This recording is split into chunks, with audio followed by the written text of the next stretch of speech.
పడవను ముందు లోతునకు నడిపించండి. నీవు నీతో ఉన్నవారు మీ వలలు విసిరి చేపలు పట్టండి. ఓ బోధక, మేము రాత్రంతా ఎంతో ప్రయాసపడ్డాం, ఏమీ దొరకలేదు.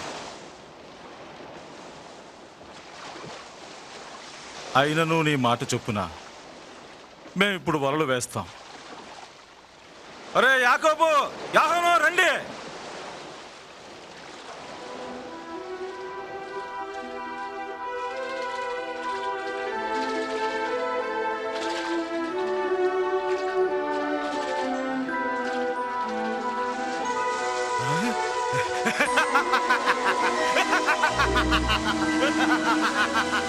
అరే యాకోబు, యాహోను, త్వరగా రండి. మీ పడవను